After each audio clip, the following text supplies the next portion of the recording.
জায়েদ খান তো কোনো নায়ক না, he is a comedian, he is a viral কি বলে মাল, ভাইরাল মাল। তার পছন্দ হওয়ার কোনো রিজন নেই, সে নায়ক না, সরি। তবে হ্যাঁ, সে যেখানে ডিগবাজি দিবে সেখানে দাঁড়াইতে মজা নিতে মজা লাগবে, ট্রাস্ট মি, আমার তার ডিগবাজি দেখার খুব ইচ্ছা। না, আরেকটা ব্যাপার হচ্ছে জায়েদ খানকে সেই জন্যই ভালো লাগে, সে ডিগবাজি মারতেছে, এন্টারটেইন নিতে সবাই পছন্দ করে। এখন আপনার সামনে এসে যদি একজন মানে আগে আমরা সার্কাসে গিয়ে সার্কাস দেখতাম, এইটা কোনো কথা? আমি দেখিনি জীবনে কোনোদিনও, তবে শুনছি যে সার্কাস মানুষ দেখতে চায়, কেন দেখতে চায়? সে আপনাকে এন্টারটেইন করছে, সেই জন্য আপনি টিকিট কেটে যান দেখতে। ইয়েস, ও সেম লাইক আমারও ভালো লাগতো জায়েদ খান ডিগবাজি মারছে, ফান করছে, আই এনজয়ড ইট। ও ভাই মারো মুঝে, মারো মারো মুঝে, মারো। গাইস, ও যেভাবে জাহিদ খানকে পচাচ্ছে, জাহিদ খান যদি এই ভিডিও ক্লিপটি দেখে তাহলে আমি শিওর জাহিদ খান ওরে বেঁধে রেখে সামনে ডিগবাজি দিতে থাকবে। দেখ এবার কত সময় ডিগবাজি দেখতে পারিস। আজকে একটা জিনিস আমি না বলে পাচ্ছি না, আমি যে দেখেছি যে কি কোটা আন্দোলন, হ্যাঁ, কি বুদ্ধি, আমাদের মুক্তিযোদ্ধাদের জন্য যে কোটা সেটা বাতিল করতে হবে, নারীদের কোটা বাতিল করতে হবে, অমক সমক, সেটা কিন্তু একবার বাতিল করা হয়েছিল, কিন্তু ফলাফলটা কি? কিন্তু আমরা দেখলাম যে এখন কোটা বিরোধী আন্দোলন আবার গড়ে তোলার চেষ্টা, ছেলেমেয়েরা লেখাপড়া বাদ দিয়ে এখন কোটা বিরোধী আন্দোলন করে, সেখানে মেয়েরাও করে। এখানে আমার একটা প্রশ্ন আছে, যারা এর আগে কোটা বিরোধী আন্দোলন করেছিল তারা যে পাবলিক সার্ভিস কমিশনে কতজন পরীক্ষা দিয়েছিল আর কতজন পাস করেছে সেই হিসাবটা একটু বের করা দরকার। ইয়েস। প্রধানমন্ত্রী তো একবার এক কথা বলছে। প্রধানমন্ত্রী তো 2018 সালে একই সরকার যখন ছিল তখন উনি বলেছিলেন না কোটা প্রথা থাকবে না, এখন আবার আরেক কথা বলছেন, কয়েকদিন পর আবার অন্য কথা বলবেন। উনি বলেছেন যে আমাদের পড়াশোনা করতে এবং এটা যৌক্তিক আন্দোলন হচ্ছে না। ঠিক আছে, উনার কথা মেনে নিয়ে আজকে আমরা সবাই বাসায় চলে গেলাম। বলেন কি? আমরা খুব পড়াশোনা করলাম এবং চমৎকার একটা রেজাল্ট করলাম, তারপর কি হবে? চাকরিটা আমাদের কে দেবে? গাইস, আমি তাদের বিরুদ্ধে কোনো কথা বলতে চাই না, কারণ তারা যেটা ভালো মনে করছে সেটাই করছে। আমি 70% আশা করি। 70% কোটা? জি। মানে এটা কি মুক্তিযোদ্ধাদের জন্য? হ্যাঁ, মুক্তিযোদ্ধাদের জন্য। আর 30% সাধারণ শিক্ষার্থী? না, সাধারণ শিক্ষার্থী কেন 30% হবে? ওরাও 50% পাক, সমস্যা নাই। তাহলে আপনারা 70% নিলে ওরা 50% কিভাবে নেবে? আচ্ছা, ওরা বাকি 30%ই নিক, সমস্যা নাই। যারা সাধারণ শিক্ষার্থী আন্দোলন করছে তারা তো কোটা মানে বাতিল চায় না, ওরা সংস্কার চেয়েছে।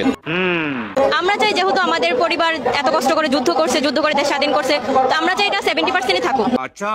আরে বোন, যুদ্ধের সময় তুই কোন জায়গায় ছিলি তার কোনো ঠিক নাই। আর যারা যুদ্ধ করে থয়ে গেছে তারা কি তোরে বলে গেছে যে এখনকার সময় এসে তোরা 70% দাবি করবি? গাইস, আমার কথা শুনে আবার ভাইবেন না যে আমি মুক্তিযোদ্ধাদের বিরুদ্ধে কিংবা যারা কোটা আন্দোলন করছে তাদের বিরুদ্ধে। আমি শুধুমাত্র কথা বলছি কারণ এই মেয়ে যেভাবে দাবি করছে তাদের মনে হচ্ছে 70% নেই, 100% দিলে কেমন হয়। দাবিটির জন্য দাঁড়িয়েছেন, দাবিটির আসলে যৌক্তিকতা কি এবং কি বিষয় দাঁড়িয়েছেন? চলো ভাই। দাঁড়িয়েছেন কেন? আন্দোলন করতেছে সবাই। কি চাচ্ছেন আপনারা যেখানে দাঁড়িয়েছেন? কি চাচ্ছেন? এইভাবেই আসা জানেন না? ও ভাই মারো মুঝে, মারো মারো মুঝে, মারো। এখানে সবাই আন্দোলন করতে আসছে আর এ আসছে মজা নিতে, এটা কোনো কথা? মানে কি বলবো, যাই হোক। হ্যালো এভরিওয়ান, বাঙালিতে করার সব থেকে হাস্যকর এবং মজাদার কিছু ভিডিও নিয়ে আজকে ভিডিওটি প্রতিবারের মতো আজকে ভিডিওটা অনেক বেশি মজার হতে চলেছে। গাইস, প্রথমে মনে হয় 2-3 মিনিটে একটু মজা পান না, কারণ প্রথমের বিষয়টা একটু সিরিয়াস ছিল, কিন্তু চিন্তা করেন এখন থেকে যে কয় মিনিটে ভিডিও আছে শেষ পর্যন্তই মজা পাবেন।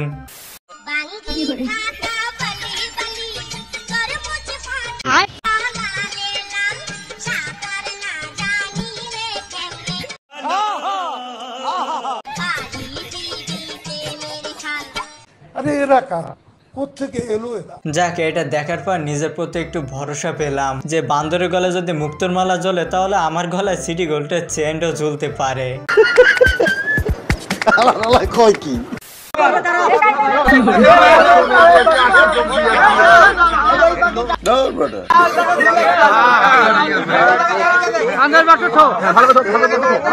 কি সুন্দর।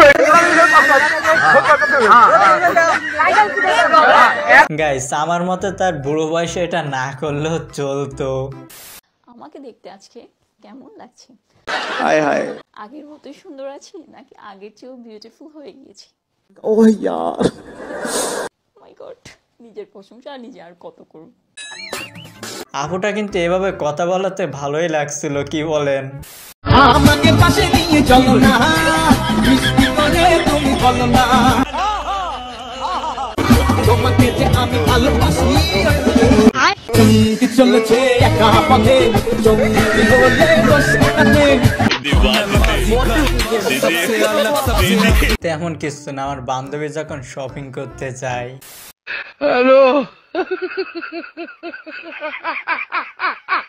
कौन है ये लोग? कहाँ से आते हैं?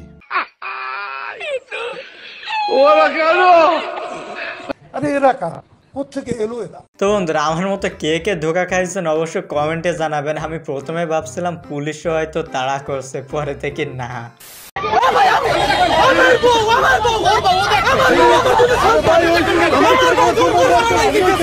বলেন কি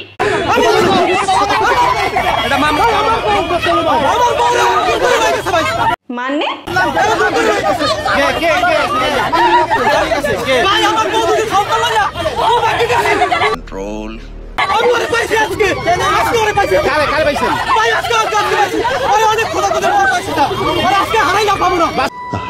ভাই রে ভাই, জীবনে যে আর কত কি দেখতে হবে। এখানেই দেখেন এক মেয়ের দুইজন দাবি করতেছে বউ হিসাবে। এইটা কোনো কথা? অবশ্যই চঞ্চল চৌধুরীকে। আমার কাছে ওনাকে খুব ডিসেন্ট মনে হয়, আমি জানি না কেন। তাই ছোটবেলা থেকে উনি আমার খুবই সিনিয়র, বয়সের দিক থেকেও সিনিয়র আমি জানি, তারপরেও ভালো লাগে। ছোটবেলা থেকে ওনার অভিনয় খুবই ভালো লাগতো। আচ্ছা, শাহিদ খানকে কেমন লাগে? খুবই বাজে লাগে, বলতে চাইনি, চলে আসছে। আচ্ছা, বংটা হচ্ছে 1994 দিকে। এরপর থেকে আমরা যেহেতু এই যুগের মেয়ে, আমাদের আসলে ওই ক্যাটাগরি হিরো ভালো লাগবে না, আমার মনে হয় এটাই স্বাভাবিক, খুবই নর্মাল। তার কাছে যদি মনে হয় যে জাহিদ খান অনেক আগের হিরো, তাহলে চঞ্চল চৌধুরী কি 24 সালের হিরো? মানে ফাজলামের একটা লিমিট থাকা দরকার। ওর মনে যা আসছে তাই বলে যাচ্ছে।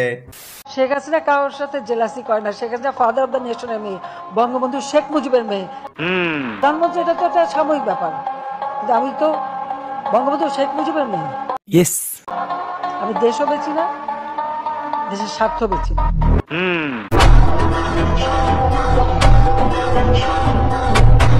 গাইস, আমাদের হাসিনা দাদের আমার একটা জিনিস খুব বেশি ভালো লাগে, সেটা হচ্ছে তার কথা বলার স্টাইল।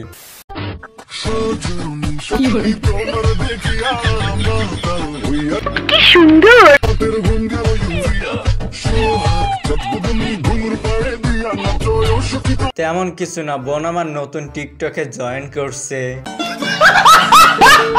আমি অ্যাকচুয়ালি আমি করি আর্জেন্টিনা করি, কিন্তু বিয়ের পর আমার ওয়াইফ ব্রাজিল করে, তো এখন আমি ব্রাজিল করি। আমার ওয়াইফের চাপে আমাকে অনেক প্রেশার করে, ওয়াইফ আমাকে অনেক চাপ দেয়, রাত্রেবেলা খাবার অফ করে দেয়। এইটা কোনো কথা? যদি আমি ব্রাজিলের নামে কিছু বলি, এর জন্য আমি এখন না পেরে ব্রাজিল করতে, কিন্তু অ্যাকচুয়ালি আমি আর্জেন্টিনা করি। আমি আর আমার মেয়ে আর্জেন্টিনা করি, কিন্তু ওয়াইফের চাপ এখন আমি ব্রাজিল করতেছি। আমার এখন ব্লাড আগে ছিল এ পজিটিভ আর্জেন্টিনা, এখন ওয়াইফের চাপে বি পজিটিভ হয়ে গেছে ব্রাজিল। কিরে ভাই, এইসব দেখার পরে এখনো কি বিয়ে করার ইচ্ছা আছে? আমার তো ভাই বিয়ে করার ইচ্ছাই মরে গেছে। আচ্ছা, মনে করেন এই মেয়েটা আপনাদের গার্লফ্রেন্ড কিংবা বউ, তাহলে আপনাদের অনুভূতি কিংবা রিয়াকশনটা কেমন হতো অবশ্যই কমেন্টে জানাবেন, অবশ্যই জানাবেন কিন্তু।